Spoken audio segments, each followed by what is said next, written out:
10 تماما بتوقيت العاصمة أسمرة. إلى حضراتكم نشرة الأخبار لهذا المساء، مستهلة إياها كالمعتاد بأهم وأبرز العناوين. كأس هدية الاستقلال يختتم جولته في شمال البحر الأحمر ويسلم لجنوب البحر الأحمر. إحياء اليوم العالمي للرقص.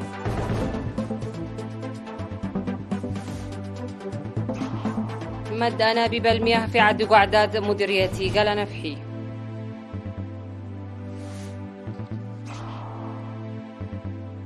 خامنئي يدعو الرئيس العراقي لعدم السماح بأي وجود أمريكي في العراق. سوناك يستقبل رئيسة وزراء إيطاليا في داونينغ ستريت. مصرع 11 شخص بحادث تسرب غاز بمصنع في إقليم البنجاب الهندي. مرحبا بكم. تسلم إقليم جنوب البحر الأحمر في 30 من أبريل كأس هدية الاستقلال الذي انطلق في 24 من أبريل من مدينة نقفة معجزة الصمود والاستشهاد حاملة حفنة تراب، مختتما جولته في إقليم شمال البحر الأحمر. وسلمت حاكم إقليم شمال البحر الأحمر السيدة أسمرة أبرهة حاكم إقليم جنوب البحر الأحمر السفير محمد سعيد منتاي في مراسم نظمت في طيعو مديرية أرعتا بمشاركة مسؤولي الإقليمين وقادة الجيش والأعيان وممثلي الشعب. وقطع كأس هدية الاستقلال في إقليم شمال البحر الأحمر خلال جولته 500 كيلومترا برا و235 كيلومترا جوا و110 كيلومترا بحرا. يسلم كأس هدية الاستقلال الذي يزود حفنة تراب في كل إقليم في 24 من مايو يوم الاحتفال الرسمي للاستقلال للجهة المعنية في استاد أسمر الدولي. نظمت جولة كأس هدية الاستقلال بمناسبة العيد 32 لعيد الاستقلال المجيد، ويهدف إلى تمرير رسالة توحي بأن التراب الإريتري أرقى هدية لشهدائنا الأبرار وثروة وطنية قالية ومعجزات وجودنا وقيمنا، بالإضافة إلى تعريف التاريخ والثقافة والأرض عبر مسيرة كأس الاستقلال. يحتفل بعيد الاستقلال 32 تحت شعار إنجازات بطولية بصفوف متماسكة. بمناسبة اليوم العالمي للرقص، تخرج في 29 من أبريل 110 شابا، بينهم 65 شابة حصلوا على دورة فن الرقص امتدت إلى 9 أشهر. وقال مفوضية الثقافة والرياضة السفير زمدة تخلة في مراسم الإحياء الذي نظم في سينما روما إن اليوم العالمي للرقص يحتفل به منذ العام القادم في كافة أرجاء البلاد، معبرا عن أمنياته الكبيرة لإحداث خريج الرقص تحولا نوعيا فيما يتعلق بفن الرقص الوطني. وقال الأديب كحسي قبرهوات إن الرقص هو فن من فنون الصور والموسيقى المرئي، ذاكرا أن الدورة اشتملت على دورة فن الرقص وإدارته، مناشدا الدارسين للقيام بأعمال دؤوبة مدركين أهمية المسيرة التي تنتظرهم بعد التخرج. وقدم الراقصون والدارسون في المناسبة عروضا فنية. وفي الختام وزعت شهادات تقديرية على الدارسين. يحتفل باليوم العالمي للرقص للمرة الثالثة على مستوى البلاد وعلى المستوى العالمي للمرة 41.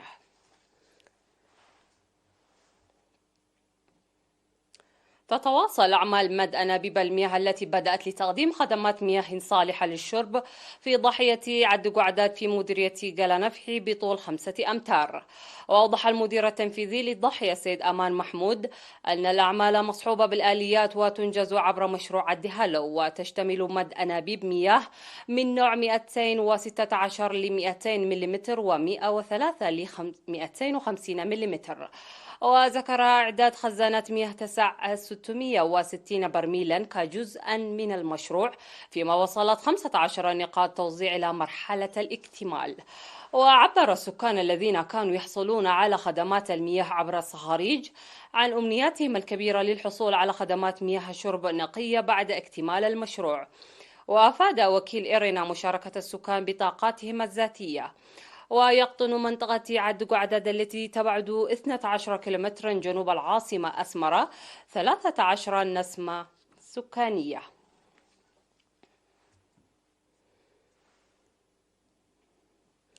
أفاد مسؤول المؤسسات الصحية في مديرية مندفرة الممرض إسحاق جبر برهان بأن وكلاء الصحة في القرى يقومون بدور كبير لمكافحة الملاريا. وأوضح في الاجتماع الذي عقده يوم 26 من أبريل في مندفرة أن الملاريا من الأمراض المعدية التي تظهر في المديرية في بعض الأحيان، وتجري مكافحته بمشاركة قوية من وكلاء الصحة في القرى.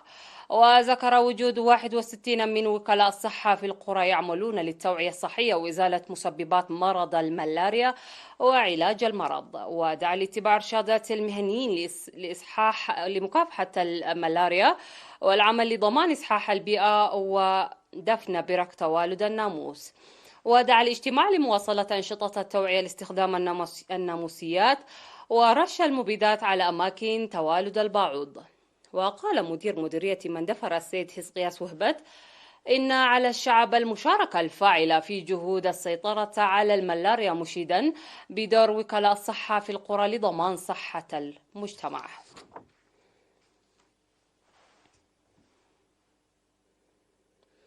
دعا قائد شرطة الإقليم الأوسط المقدم جرماي جبر ميكائيل في السيمينار الذي عقده لسكان غودايف يوم 26 من أبريل أولياء الأمور لتعزيز دورهم لتوجيه الأبناء، وشدد على أهمية تعاون أولياء الأمور مع الشرطة للسيطرة على خرق القانون من الشباب والطلاب.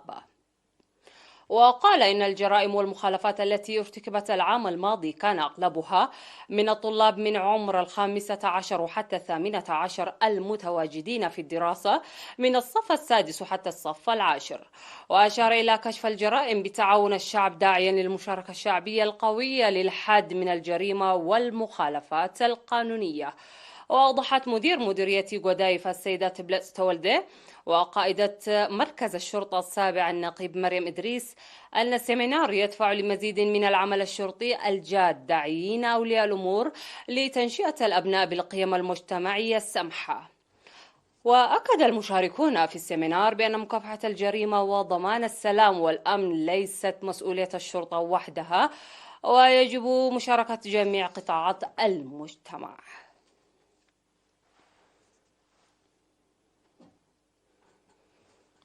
تجري أعمال بناء خزان ونقاط توزيع مياه في وسط منطقة درعا بمديرية عد قيح الأقليم الجنوبي، ويمتلك كل خزان 3 أمتار طولا و5 أمتار عرضا. وما تبقى من الأعمال هو بناء نقاط التوزيع ومد أنابيب المياه حسب تصريحات مدير المنطقة ملس مسقنا.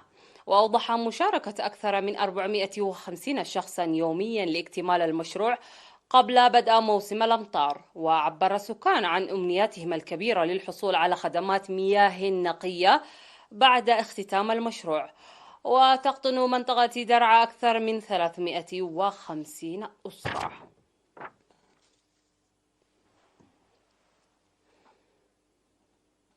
فاصل ونعود لمتابعة الأنباء على الصعيد العالمي، رجاء ابقوا معنا.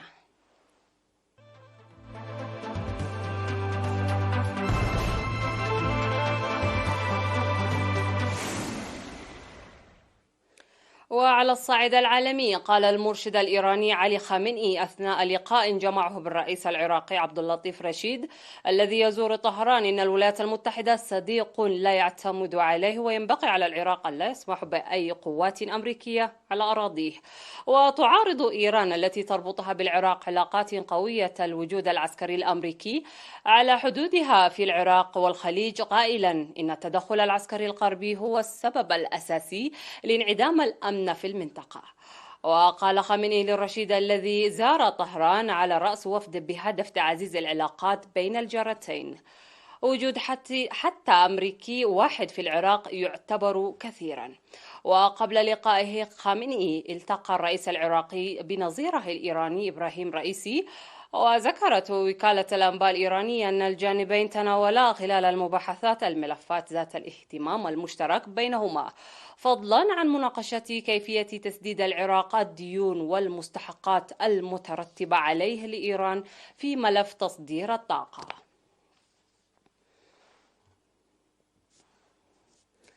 أعلنت الشرطة الهندية أن 11 شخص لقوا حتفهم وتم نقل 4 آخرين إلى المستشفى بعد الإبلاغ عن تسرب مفاجئ للغاز في منطقة جياسبورا بمدينة لوديانا.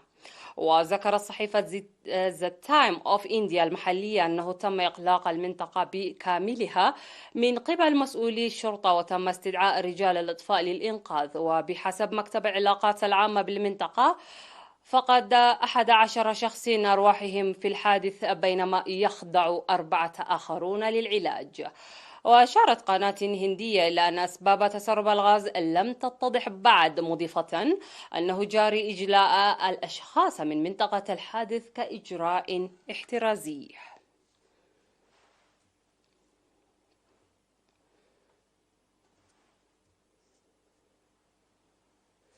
أوصت السلطات في كولومبيا سكان البلدات القريبة من بركان نشط يصدر هديرا بإخلاء تحسبا لثوران محتمل.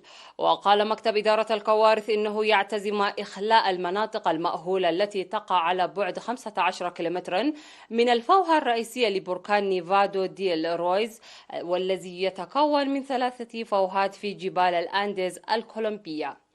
وقالت وزارة المناجم الكولومبية في بيان إنه كانت هناك مؤخرا زيادة كبيرة في النشاط الزلزالي، في حين حذرت الهيئة الجيولوجية الكولومبية من ثوران محتمل في غضون أيام أو أسابيع وفقا لما ذكرته فرانس بريس. ويعد هذا البركان العملاق الذي يبلغ ارتفاعه 5300 متر في غرب كولومبيا واحدا من سلسلة براكين تشكل حزام النار في حوض المحيط الهادي الذي يتمركز بالبراكين النشطة والزلازل المتكررة.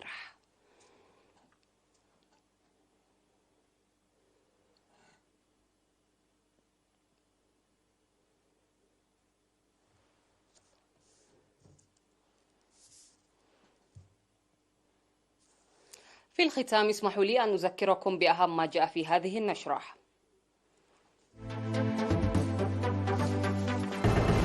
كأس هدية الاستقلال يختتم جولته في شمال البحر الأحمر ويسلم لجنوب البحر الأحمر. إحياء اليوم العالمي للرقص.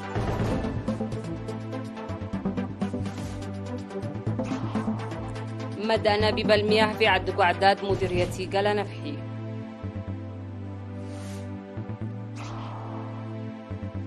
خامنئي يدعو الرئيس العراقي لعدم السماح بأي وجود أمريكي في العراق. سوناك يستقبل رئيسة وزراء إيطاليا في داونينغ ستريت.